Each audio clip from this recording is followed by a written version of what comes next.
money in itself does not keep or break a marriage. It doesn't by nature break a marriage or relationship. Neither does money by itself keep a marriage or relationship. It is critical to recognize the fact that it is our money personality that eventually affects our money relationship, and it affects our relationship in our marriage. See, what my personality do with money will ultimately affect what happens in my relationship. And what happens in my money relationship with my spouse will ultimately affect what happens when it comes to all other forms of relationship, whether it be marriage or raising up even kids.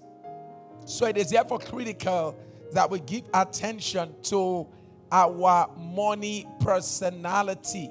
Your financial incompatibility is responsible and will be responsible for the instability of your relationship. Your financial incompatibility, your inability to merge your different money personalities will be responsible for the instability in your money relationship and your relationship by extension. Here's some things I want to quickly share with you. There are 4 stages of money problems when it comes to relationships and marriages. There are 4 stages. Number 1 is a stage where there's not at all. It's a stage where the couples have nothing at all. The second stage is what we call the stage of not enough. The first stage is a stage of not at all. The second stage is the stage of not enough, meaning you have, but it's just that it's not enough. Then the third stage is the stage of just enough,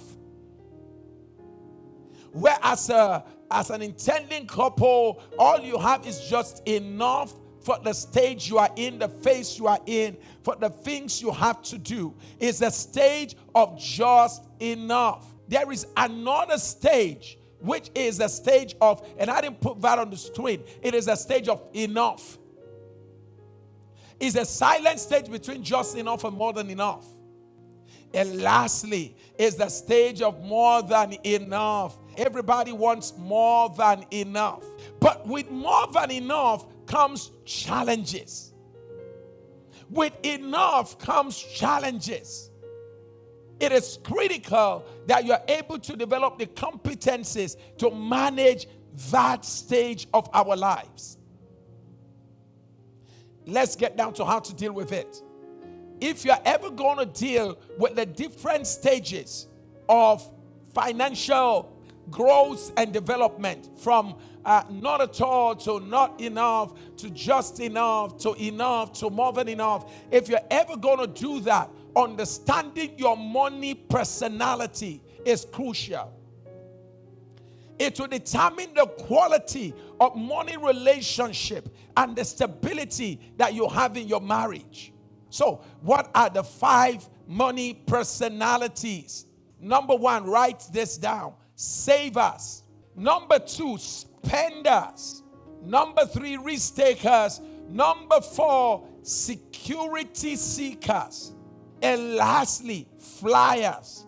Who are savers when it comes to money personality? Are you a saver? Savers, you will easily know them. Number 1, they are very good at bargaining. They will never buy anything that has a price tag.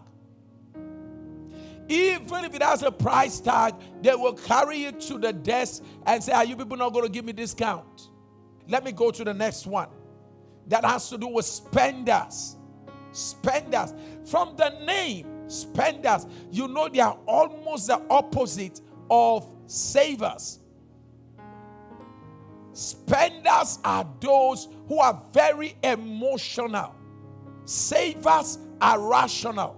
They are logical when they want to spend. Spenders are emotional. They spend as they feel. So, but here's where the problem lies. Here you are giving out money and you are happy, but your partner is getting angry because the person is looking at the fact that we've not saved enough money, but you are busy making other people happy. That's where trouble will start from. Let's get to the third personality. It is what I call security seekers. Security seekers. I can talk more about this because that seems to be some personality that really connects with me. Security seekers are trustworthy individuals who make sound financial decisions in the interest of their families. Security seekers, they make very sound decisions. They are trustworthy. They are not the type that will use money anyhow. They are always thinking about the future, always planning, always looking ahead. They are always futuristic, forecasting, planning, predicting. Security seekers like to spend their money on what we call quality purchases. The only challenge with these people is that they can be so security focused, future focused, that they miss present enjoyment. All right?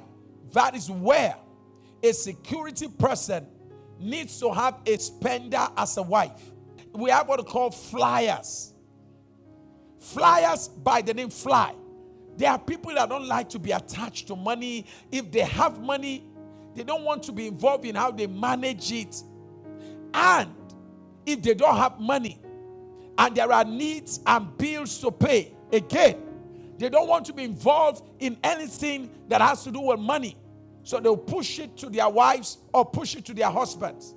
Either way, if there's money, let my wife manage it. Let my husband manage it. If there's no money, let my wife deal with the problems that comes with not having money. Risk takers are those who use money to take huge risk so that they can get big returns. They gamble. They invest in stock, Bitcoin, Forex. They are usually the ones who want big returns. So they invest in such high-risk ventures. The challenge with these people is that they can make a single decision that can affect the stability of their marriage and relationship for a long time. Everybody, please listen to what I said and also listen to what I did not say. Let me start with what I did not say. I have never said here that any money personality is better than the other. They are different and they are all needed. Every money personality is designed to add value to somebody else's personality. Hello, sir.